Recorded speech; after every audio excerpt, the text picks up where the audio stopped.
Namaste and welcome to my channel. I'm Samiksha Sanjay Pimple Shende.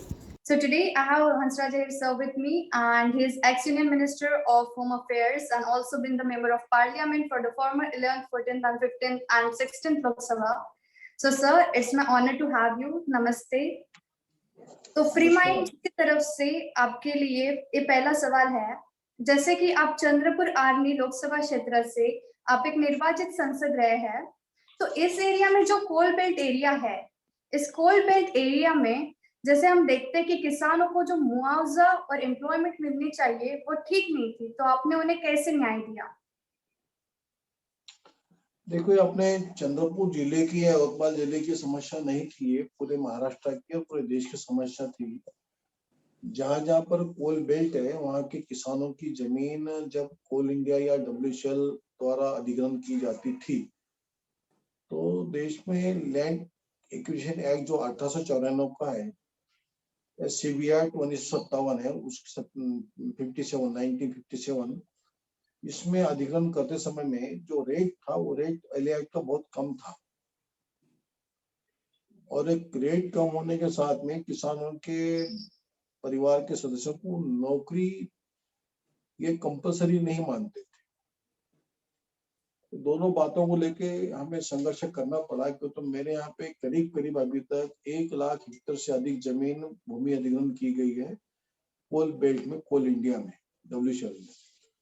तो एक बड़ी समस्या मानता हूँ मैं इसके लिए। तो मैंने इस पर काफी काम किया है। 1999 से लेके 2012 तक मुझे लंबी लड़ाई लड़नी पड़ी है, और उसमें किसानों का मुआवजा हमने बढ़ा के लिया, जो कि देश के लैंड एक्विजिशन एक्ट 1894 में जिसका प्रावधान नहीं होते हुए भी सीबी एक्ट में एक आर्टिकल के अंदर में हमें 14A में 14(1) में हम लेने का प्रावधान दिखा।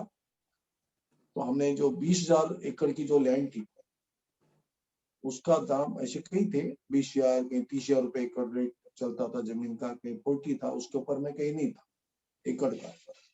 हमने उसको 8 लाख रुपए लेने में लंबी लड़ाई में हमें 12 में सफलता मिली। डेफिनेटली सर, आपका ये रिमार्केबल एक्शन रहा है। 2012 तक हमको लड़ना पड़ा उसके लिए, और कोल इंडिया को ये मानना पड़ा कि हम गलती कर रहे हैं, क्यों तो जिस 1 एकड़ भूमि में 3 से 5 करोड़ रुपए का कोयला निकलता है खनन के बाद, और जिस खेती पर लोग काम करते हैं उस खेती पर काम करने वाला किसान और उसके साथ में काम करने वाला खेती हर मजदूर, ये दोनों भी बेरोजगार हुआ करते थे। तो हमने कहा कि भाई इस परिवार को नौकरी कंपलसरी होनी चाहिए, और उसमें भी हमें यश आ गया। एक लंबी लड़ाई 1999 से लेके 2012 में जब कोल इंडिया में मार्च माह में इसको मान्यता मिली, तब तक मैंने मेरी एरिया की 22 कोयले की खानों को रोक दिया था। 22 जो चंद्रपुर और यवतमाल जिले की थी, कुछ नागपुर की भी थी। ये लंबी लड़ाई थी, लेकिन इसमें बहुत फायदा हुआ कि किसानों को 40 गुना 30 गुना दाम मिला, और परिवार के लड़कों को नौकरी मिली, परिवार के सदस्यों को नौकरी मिली। पहले महिलाओं को नौकरी नहीं देते थे, लड़कियों को, वो भी देने के लिए मैंने मान्यता दिलाई। पहले अपाहिजों को नौकरी नहीं मिलती थी, उन्हें भी नौकरी देने के लिए हमने बाध्य कर दिया और सफलता मिली। अब क्वालिफाई है, क्वालिफिकेशन है, कुछ किसानों के लड़के इंजीनियरिंग कर रहे, डिप्लोमा कर रहे, ग्रेजुएशन कर रहे, इन्हें भी कैटेगरी 1 लेबर के हिसाब से काम करना पड़ता था कोयला खनन के लिए मजदूर के रूप में। कुछ तो एमबीबीएस लड़के भी इस तरीके से काम करने के लिए मजबूर हुआ करते थे। तो अभी हमें उनमें भी सफलता मिली कि क्वालिफिकेशन के आधार पर पोस्टिंग होने लगी। तो एक अच्छी लंबी लड़ाई में मैंने हमारे हाथों से या हमारे पार्टी का समर्थन लेते हुए ये पूरा काम हमें विपक्ष में रहते हुए मैंने किया है। और मैं कोल इंडिया की भारत सरकार, केंद्र सरकार की जो कमेटियां होती है, स्टैंडिंग कमेटियां, इसमें कोल और स्टील कमेटी थी, उसका मैं मेंबर 10 साल रहा हूँ, 2004 से लेके 2014 तक। उस पीरियड में मैंने सब काम कर लिया। कई सांसद सदस्यों को मैंने समझाया और सब लोग मेरे साथ में हुए, और इसमें लड़ाई में हमें सफलता मिली, जिसका फायदा महाराष्ट्र या चंद्रपुर यवतमाल को ही नहीं मिला, उड़ीसा, बंगाल, हर जगह पे, जहां जब झारखंड है, बिहार का बेल्ट है, कुछ हर जगह पे इसी तरीके से इन किसानों को नौकरी मिली, काम मिला, मुआवजा मिला। एक लंबी लड़ाई थी जो मुझे सफलता मिली है। अब मेरे क्षेत्र में करीब करीब पिछले 5 साल में अर्थात 2014 में जब भारत देश में अपनी सरकार आई, भारतीय जनता पार्टी के प्रधानमंत्री मोदी जी के रूप प्रधानमंत्री बने, तब से लेके तो अभी तक 7,000 युवाओं को चंद्रपुर लोकसभा में एम्प्लॉयमेंट मिला है। ये बड़ी उपलब्धि थी जो देश में किसी भी जगह पर भूमि अधिग्रहण के बाद में नौकरी नहीं दी जाती है, सिर्फ कोल इंडिया में WCL में दी जाती है। भारी सफलता मानता हूं मैं इसको। इन लोगों का डेफिनेटली सर, ये बहुत रिमार्केबल एक्शन रहा है। तो जैसे आपने बोला 2012 में आपने स्कूल स्कैम का पर्दाफाश किया था, तो इससे भारत की जनता और इकोनॉमी को क्या फायदा हुआ? क्या आप इसके बारे में हमें थोड़ा जानकारी दे सकते हैं? भी एक लंबी लड़ाई रही है। मैं 2005 में सबसे पहले मैंने पत्र लिखा था चिदम्बरम जी को, और हमारे योजना आयोग के उपाध्यक्ष थे मंटू श्री अहलुवालिया, कि ये हम जो कोयले के जो खान है, जो रिजर्व है देश में, इसमें से कुछ कुछ खाने होती है, इसको हम जो देते हैं किसी भी इंडस्ट्री को प्राइवेटाइजेशन में आप दे रहे थे, तो सर यूपीए सरकार जो गलत दे रही थी, फिर दे भी रही तो फ्री में दे रही थी। तो कोर कमेटी में मैंने इस मामले को उठाया कि भाई ये गलत हो रहा है, ये देश की प्रॉपर्टी है। जहां पर भी कोयले की खान हमें आइडेंटिफाई होती है, जहाँ कोयले का रिजर्व है, इसको हमें तरीके से यूज लेना चाहिए। जबकि देश में कोयला खनन करने वाली एक बहुत बड़ी कंपनी है, जो दुनिया की सबसे बड़ी कंपनी है, वो कोल इंडिया है। स्वर्गीय इंदिरा गांधी के कार्यकाल में पूरे कोल माइंस जो पहले प्राइवेट थे उसका राष्ट्रीयकरण हुआ और सारे खदाने, सारे माइंस कोल इंडिया से जुड़ गई, अर्थात कोल मंत्रालय से अटैच हो गया। उसके बावजूद भी ये कोयले की खाने प्राइवेट में देते समय फ्री में दे रहे थे ब्लॉक, कि आप जहां पर भी हिंदुस्तान में कोयला है खोजो और पाओ। अर्थात जिन्होंने कोयले को खोजा एरिया को, उसको ब्लॉक देने के लिए सरकार की तैयारी थी और फ्री में देते थे, रॉयल्टी बेस, सिर्फ कोयला खनन करो, रॉयल्टी दो। मैंने ऑब्जेक्शन लिया था, काफी लिखा पढ़ी की, और मेरी बात को 2005 में और 6 में भी चिदम्बरम जी ने माना था कि गलत हो रहा है, लेकिन उस पर कार्रवाई नहीं की, एक्शन नहीं ली थी। मैंने बोला कि इसमें देश की आय बढ़ेगी और देश की लूट नहीं होगी। नहीं माने, काफी तकलीफ हुई मुझे, मैंने काफी दिन तक कुछ संघर्ष किया और काफी लिखा। कई जनों की मैंने चोरियां पकड़ी। कुछ लोग क्या करते थे, कोयले का ब्लॉक लेते थे। कोयले का ब्लॉक का अर्थ है कि लीज, एक एरिया का ब्लॉक लीज ले लेना, लीज लेके फ्री में लेके उसको ऑप्शन दूसरों को बेचना, हैंड चेंज करना। ये भी मामले मेरे सामने आ गए। मैंने सारे प्रूफ दिए, एविडेंस दिए। मैंने आखिर में लोकसभा में कई बार मामला भी उठाया, और सौभाग्य से मेरी इस बात को हमारे उस वक्त में सभा हाउस में जो थे सुषमा स्वराज जी, जो हाउस की नेता थी, आडवाणी जी भी थे वहां पे, सब लोगों ने तरीके से मेरी बात को समझ के लोकसभा में मामला उठाने की मुझे अनुमति भी दी, और मेरी बात को उन्होंने भी उठाया। गडकरी जी पार्टी के अध्यक्ष थे, उन्होंने भी इस बात को आगे उठाने के लिए मुझे मदद की। परिणाम ये हुआ कि कई लोग कोर्ट में भी चले गए। मैं कोर्ट में नहीं जाना चाहता था, क्यों, तो मैं लोकसभा का सदस्य हूँ, तो मैंने कोर्ट में नहीं जाना चाहिए। मुझे मेरे उसूल ये बताते हैं कि मैंने लोकसभा में लड़ना चाहिए या मैदान में लड़ना चाहिए। मैं लड़ता रहा, और मेरा आरोप था कि इसमें देश की 25 लाख करोड़ की प्रॉपर्टी का लॉस हुआ है, और 50 लाख करोड़ का कोयला हमने फ्री में बांट दिया है। 50 लाख करोड़ जो मैं बता रहा हूँ, ये बड़ी रकम बता रहा हूँ, और ये सिद्ध भी हुआ है बाद में। फिर सीवीसी को भी हमने शिकायत की, सीएजी को शिकायत की, उनके ध्यान में विषय ला के दिया। सौभाग्य से सीवीसी ने, सीएजी ने काम किया शिकायतों पर, लेकिन प्रधानमंत्री मोदी मनमोहन सिंह जी ने कभी भी इस पे, मनमोहन सिंह जी ने कभी भी उस पर कार्रवाई करने का हमें पत्र भी नहीं दिया। सुनते रहे, मैं कम से कम 20 पत्र लिखा हूं। तो ये उनका दुर्भाग्य था कि उन्हें मामला समझा नहीं। लेकिन सीएजी ने अच्छी रिपोर्ट बनाई 2012 में, उन्होंने माना कि इसमें देश का 1,86,000 करोड़ का लॉस हुआ है, हो रहा है। लेकिन असल में उतना नहीं था, ये 25 लाख करोड़ का लॉस था, और ये सिद्ध हो गया है।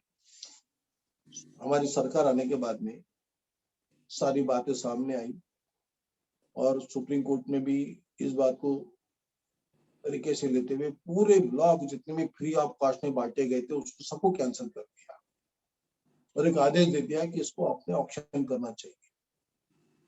तो जितने भी 200 ब्लॉक इन्होंने बांटे थे, जो कुछ पाइप में भी थे, सारे कैंसिल हुए और उसमें से 40 ब्लॉक का ऑक्शन हुआ सिर्फ अभी तक। तो उसमें से देश को 3,08,000 करोड़ रुपए की आमदनी हुई है। तो आप सोच सकते हैं कि इसमें कितना देश को आमदनी और होने वाली है। एक बहुत बड़ा लॉस देश का हुआ था, वो उसमें हमें सफलता मिली और मैं समझता हूँ कि देश की आर्थिक स्थिति में इसमें बहुत बड़ा सुधार होगा, कालाबाजारी भी नहीं होगी। और इसमें मैंने काफी बड़े बड़े आरोप लगाए थे कांग्रेस पार्टी पर, यूपी सरकार पर। उनके एक एमपी थे लोकसभा में, उनका नाम लेना उचित नहीं लगता, कांग्रेस पार्टी के थे। उन्हें अकेले को एक एमपी को, उनकी इंडस्ट्री है, बड़ी इंडस्ट्री है, स्टील इंडस्ट्री है, पावर प्लांट भी उनके, तो अकेले परिवार को इन्होंने 2,900 मिलियन मेट्रिक टन के कोल के ब्लॉक फ्री ऑफ कॉस्ट में दे दिए थे, जिसकी कीमत 10 लाख करोड़ से ऊपर जाता है। अगर ये ब्लॉक अगर उनको मिल जाते तो दुनिया देश का सबसे बड़ा अमीर आदमी वो व्यक्ति बनता, लेकिन वो भी सारे ब्लॉक कैंसिल हो गए। तो मेरा ये कहना है, कम से कम 200 ऐसे उद्योगपति है जिनका इसमें बहुत लॉस हुआ है ब्लॉक कैंसिल होने से। उस सारा का सारा मामला ये उजागर होने से हुआ है, देश की प्रॉपर्टी बची है। तो ऐसे कई उद्योगपति है जो समझते हैं कि हमारा जिंदगी का लॉस हमने किया है, लेकिन मुझे बहुत खुशी है कि मैं देश की प्रॉपर्टी बचाई और देश के हित में वो प्रॉपर्टी अभी काम में आ रही है। मैंने लोकसभा में एक बार कहा था कि आप रेती, मुरुम, पत्थर की ऑक्शन करते, नीलाम करते नदी के घाट पर, लेकिन आपने कोयला फ्री में दिया है, अपराध किया है। देश की 120 करोड़ आबादी तब थी, 2006-7 की बात कर रहा हूँ। तो 120 करोड़ लोगों की प्रॉपर्टी आपने 120 लोगों को फ्री में दी है। ये काफी नोट हुआ था, विषय मेरा काफी चर्चित चला। तो मुझे बहुत खुशी इस बात की कि मेरी बात सीएजी ने मानी थी, मेरी बात सीवीसी ने मानकर इंक्वायरी लगाई। कुछ मामले कोर्ट में चल रहे हैं सीबीआई के तरफ में, और सुप्रीम कोर्ट ने जो मैंने कहा था वही किया। हालांकि मैं कोर्ट में नहीं गया, कोर्ट में और कोई लोग गए, लेकिन सुप्रीम कोर्ट का रुलिंग इतना अच्छा आया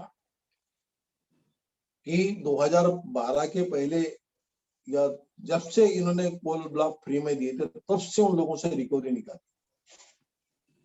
देश की आमदनी बढ़ी। अब सारी चीजें ब्लॉक ऑक्शन होते हैं, देश का सारा मिनरल ऑक्शन होने लगा है।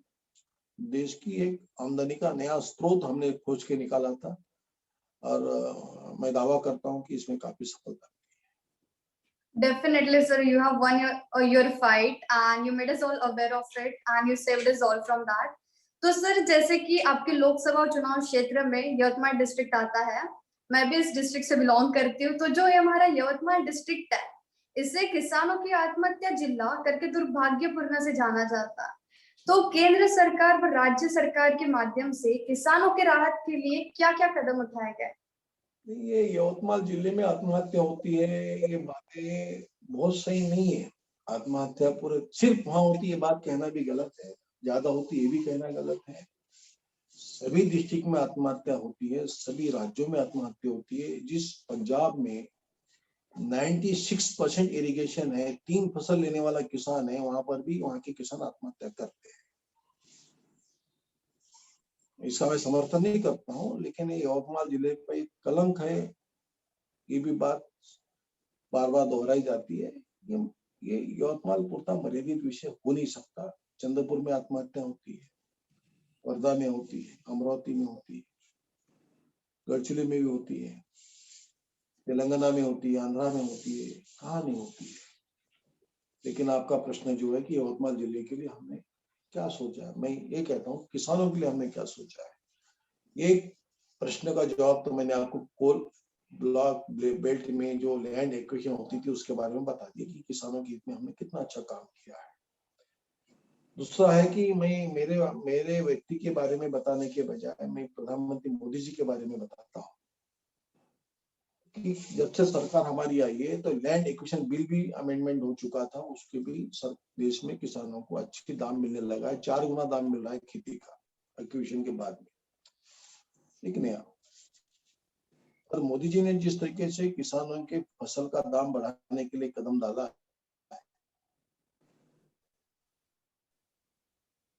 गुना वाला एमएसपी बन गया है।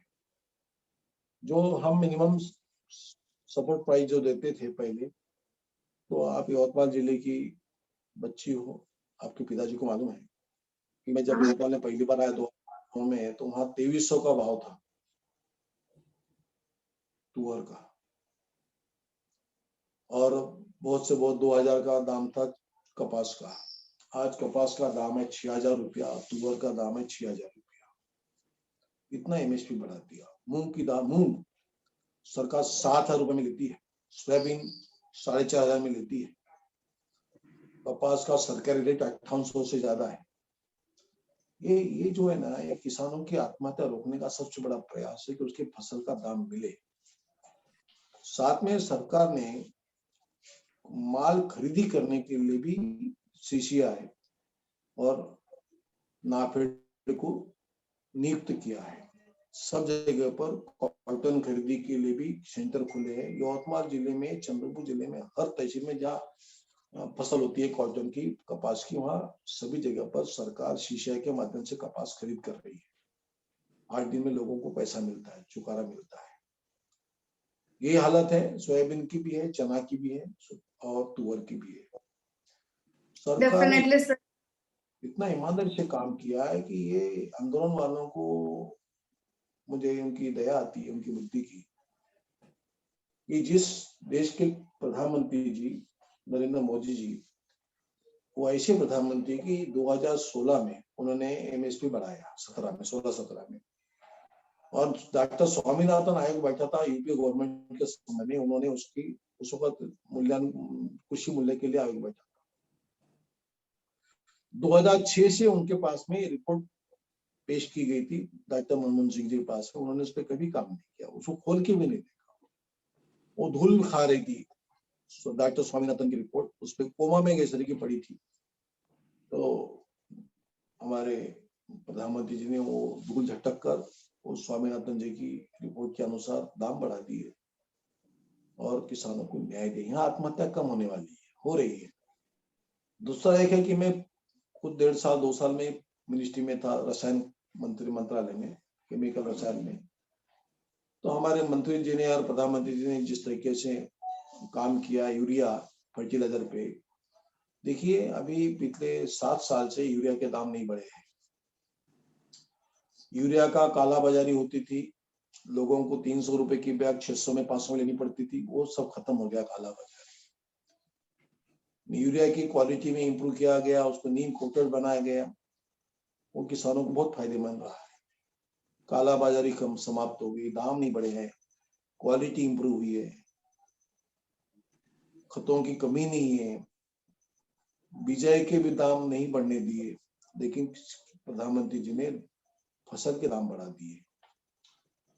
तीसरा, सरकार ने, प्रधानमंत्री जी ने और एक अच्छा काम किया है किसानों के लिए, इरिगेशन बढ़ा दिया है, काफी इरिगेशन बढ़ा है। और बढ़ाने के लिए सरकार ने सेंट्रल गवर्नमेंट से सभी राज्यों को करीब करीब पहले बजट में 1.5 लाख करोड़ रुपए का 1,50,000 लाख करोड़ रुपया, आप सोचिए कितनी बड़ी रकम दी है। इतनी बड़ी रकम पूरे राज्यों को इरिगेशन पे बढ़ा के दी कि सिंचाई का क्षेत्र बढ़े। तो सरकार ने भी अच्छे काम किए, हमने भी यहाँ पे काम किया, राज्य सरकार ने भी काम किया। राज्य सरकार ने तुअर खरीदी की, चना खरीदी किया जब देवेंद्र फडणवीस जी मुख्यमंत्री थे तब।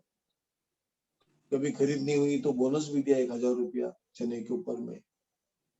जब जब ऐसी आपदा आई है तब तक राज्य सरकार ने मदद की, और राज्य सरकार ने केंद्र से मांगा, तब केंद्र सरकार ने, वो मेरे गृह मंत्रालय से मदद दी जाती थी, हमने भी दिया है। राजनाथ सिंह जी ने महाराष्ट्र सरकार को पैसा दिया उस काल में जब आपत्ति आई, तब कुछ नैसर्गिक आपत्ति आने पर। ये बहुत अच्छे काम केंद्र सरकार ने किए हैं। एक और बात बताना चाहता हूँ कि किसानों की आत्महत्या रोकने के लिए जिस जिस तरीके से फसल के दाम बढ़े, तो फसल की उपज भी बढ़ी, इसलिए सरकार ने काम किया है और मार्केटिंग खोजा है। अभी कितना अच्छा मार्केटिंग है, मैं बताता हूँ कि जब मैं पहली बार लोकसभा में चुन के गया था तो मुझे ये जवाब आता था कि हमें गेहूं बाहर के लाने पड़ते हैं, दाल बाहर की लानी पड़ती है, तेल बाहर से लाना पड़ता है, तेल की शीड हम ऑयल शीड हम बाहर से लाते हैं। अब इस 5 साल में कितना चेंज हुआ है बताऊं मैं आपको कि हम गेहूं बाहर से नहीं लाते, हम निर्यात करते हैं। ये देश से चावल निर्यात नहीं होता था, अब चावल निर्यात होने लगा। दालें हमें आयात नहीं करनी पड़ती, दालें देश के किसान उपज लेते हैं। अब सिर्फ हमें ऑयल शीड लाना पड़ता है, ऑयल बाहर से आता है खाने का। बाकी कई चीजें हम देश में उपज बढ़ाकर प्रधानमंत्री जी ने देश को कृषि के मामले में आत्मनिर्भर कर दिया है और इसी से किसानों की आय बढ़ी और किसानों की आत्महत्या कम होगी, ये हमारा दावा है। Yes, sir, definitely our government has taken good step for our society. तो जैसे कि सरकार की तरफ से ये फार्मर्स बिल आया है, तो हम देखते हैं कि इस फार्मर बिल से बहुत किसान है जो धरना दे रहे हैं। एक मिनट, ये तो सरकार, ये मैं जो बातें कह रहा था ना, ये किसानों की आय बढ़ाने वाली बातें कही मैंने आपसे। ये तो खेती की जमीन का मूल्य बढ़ाने से लेके खेती की उपज को भी बढ़ाने की सरकार ने पूरे प्रोग्राम बनाए। अच्छा सीड भी दिया, मुबलक दाम में यूरिया भी दिया, फर्टिलाइजर भी दिया, ये सारे काम हमने अपने क्षेत्र में करवाए। और ये करते समय में मैं मेरे कार्यकाल में कभी भी यूरिया का काला बाजार होने नहीं दिया, कभी कोई शॉर्टेज होने नहीं दिया। ये हमारा काम था, हमने किया। लेकिन अभी जो कृषि बिल के बारे में आप कह रहे हैं, ये तो बेकार का बाउंडर बना के रखा हुआ है। बड़ा दुख के साथ मैं कहता हूँ, जो कथित किसान नेता है ना, कथित किसान नेता नहीं है, ये किसानों के दुश्मन है और भारत देश को बदनाम करने के लिए आंदोलन खड़ा किया हुआ है। वहां बेचारे भोले वाले किसान आके जरूर बैठे हैं, लेकिन यही किसान, अगर मैं कहूँ तो इसका अर्थ गलत भी लगाएंगे लोग, यही किसान 24-24 घंटे खड़ा रहकर यूरिया की बैग खरीदते थे। शॉर्टेज था, 300 के बैग 600 में लेते थे, 500 में लेते थे। अभी इन्हें लाइन लगानी पड़ती है। पंजाब हरियाणा में सबसे अधिक खपत है काय की, यूरिया की। अब वही किसान ये बात को सोचते नहीं, इनके बातों में आके बहक के इनको बहका के लाया जा रहा है। ये कथित नेता लोगों ने, जिन्हें प्रधानमंत्री जी ने आंदोलन जीवी कहा है, इन्होंने कभी भी यूरिया के दाम कम करने के लिए, शॉर्टेज होने के खिलाफ में आंदोलन किया है? कभी नहीं किया है। डॉक्टर स्वामीनाथन की जो रिपोर्ट आई थी उसके खिलाफ में, उसको लागू करने के लिए कभी यूपीए गवर्नमेंट के सामने आंदोलन किया इन लोगों ने? कभी नहीं किया। खेती के दाम बढ़ाने के लिए कभी आंदोलन किया? कभी नहीं किया। तो ये ऐसे जो लोग नेता कह रहे हैं अपने आप को, ये किसानों के नेता नहीं है।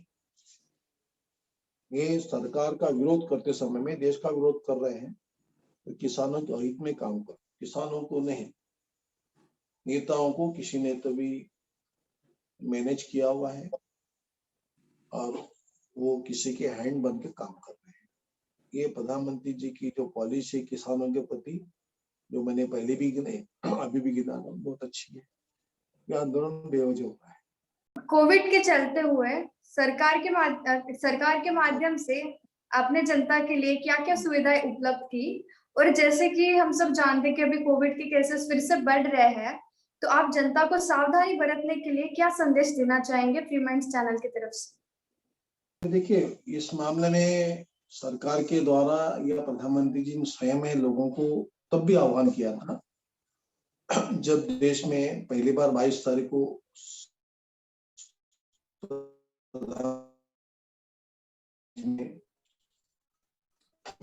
के पहले में आह्वान किया था एक दिन का, और 24 मार्च के दिन लॉकडाउन किया था।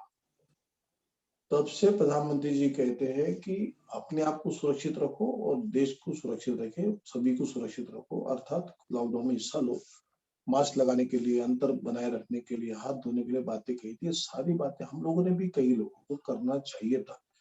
बातें छोटी थी, इसमें हमको कुछ खर्चा नहीं आता था, लेकिन कहना पड़ा, उसमें हिस्सा लिया था।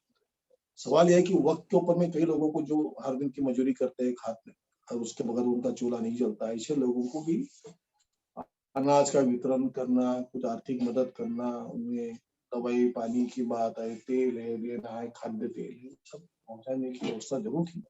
उसमें भी काफी लोगों ने हिस्सा लिया। हमने आह्वान किया, कई व्यापारियों ने, कई संस्थाओं ने हिस्सा लेकर प्रधानमंत्री जी के आह्वान पर भी इन लोगों को भूखा रहने नहीं दिया। ये बड़ा काम पहले हुआ है और लोगों ने अपने आप को संवार लिया।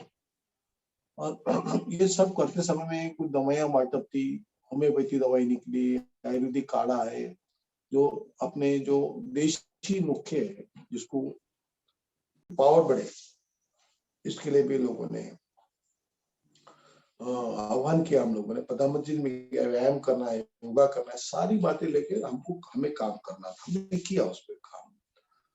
ये सब काम करते समय में कुछ संस्थाएं सामने आई हैं, कुछ हमें अपने घर से भी कुछ खर्च किया, लोगों ने भी खर्च किया। और देश के किसी भी परिवार को भूखा नहीं सोने देना एक पहली जिम्मेदारी थी, और बीमारी ना बढ़े। आरोग्य अधिकारियों को हमें प्रोत्साहन बनाना था, पुलिस अधिकारियों को भी हिम्मत देनी थी, सब बातें हम करते थे। ये सामाजिक दायित्व, राष्ट्रीय दायित्व हम समझते थे। कई लोगों ने अनाज, किराना, सब्जी, दूध सब बांटा, हमने भी उसमें हिस्सा दिया। कितना बांटा ये बताना हम नहीं चाहते, लेकिन हजारों लोगों को, हजारों परिवारों को उसमें फायदा देते समय में हम प्रधानमंत्री जी की उस बात को देखे कि वो बार बार ये कहते थे कि मास्क लगाइए, अंतर रखिए, लॉकडाउन को सफल बनाइए। ये बातें कहते हमारा एक जिम्मेदारी बन चुकी थी। लेकिन मैं एक बात नोट करवाना चाहता हूँ कि ये देश ऐसा देश है कि जिसके प्रधानमंत्री नरेंद्र मोदी जी होने से 135 करोड़ देश की आबादी है। तो प्रधानमंत्री जी ने 80 करोड़ लोगों को अनाज मुफ्त दिया, 5 किलो पर व्यक्ति को दिया। दुनिया में ऐसा किसी ने नहीं किया, ना कोई कर सकता है, ना कोई करेगा, ना कोई सोचेगा। इससे एक बात सामने आ गई कि प्रधानमंत्री जी ने लोगों को भूखा सोने नहीं दिया। लोगों के हाथ खाली थे, काम नहीं था, रोजगार नहीं था, नौकरी, घर में लोग बैठ गए, कई इंडस्ट्री बंद हो गई, फिर भी लोग भूखे नहीं सोते थे। इसकी वजह है कि सरकार ने सबसे पहले काम किया कि लोगों को अनाज भी दिया, दाल भी दी, तेल भी दिया, मुफ्त में दिया, 80 करोड़ लोगों को दिया। और दवाखानों में फिर पीपी की जो है वो नहीं थी, देश में बनती ही नहीं थी। कोरोना पे दवाई नहीं थी, लेकिन यहाँ के डॉक्टर्स लोगों ने अपने अपने तरीके से इलाज किया और लोगों की जानों को बचाया भी है। प्रधानमंत्री जी के आह्वान पर कई संस्थाएं, कई डॉक्टर्स, कई इंडस्ट्री के लोगों ने आर्थिक मदद भी की, सेवा भी दी। संख्या बढ़ती जा रही थी, इतनी संख्या में इलाज अच्छा हो रहा था, उसकी वजह थी हमारी नीतियां अच्छी थी। डॉक्टरों की सेवा के लिए प्रधानमंत्री प्रोत्साहन दिया करते थे। सरकार ने बहुत अच्छा काम किया है और हमें गर्व होना चाहिए भारत देश के ऊपर में, भारत देश के वैज्ञानिकों पे जो आरोग्य विज्ञान में काम करते हैं, रिसर्च करते हैं। कोविड का जो हमें वैक्सीन निकालना था, तो सतत प्रधानमंत्री जी कहते थे कि देश में निकलेगा, बनाएंगे, हम भी बनाएंगे। बड़े बड़े शक्तिशाली देश उसके पीछे लगे थे, लेकिन भारत देश भी रेस में पीछे नहीं गिरे। और जब भी देश के कई दुनिया में कहीं भी कोविड के ऊपर में वैक्सीन निकला तो भारत देश में पहले निकला, साथ में निकला। ये देश की सफलता है। अब प्रधानमंत्री जी की सरकार की इस पे ईमानदारी से काम करने की पद्धति है। मैं यहाँ इतना कहूंगा कि लोगों ने हिस्सा तो काफी लिया था सेवा करने में, सेवा भाव से, लेकिन प्रधानमंत्री जी के आगे में, सरकार के आगे में दुनिया ने भी इसका लोहा माना कि इतनी बड़ी आबादी के देश में दुनिया की तुलना में मृत्यु दर कम है, रिकवरी दर सबसे अच्छा है। ये सरकार की सफलता है, देश के नागरिकों की सफलता है। हम सरे के कई लोग हैं जो इस काम में जुड़े थे, उसमें मैं भी एक था। Thank you. Definitely, sir. Our government has taken a major step regarding the COVID-19. So definitely, of course, you are a very inspiring leader and you are such a great personality. It was my honor to talk with you today. धन्यवाद. ठीक है।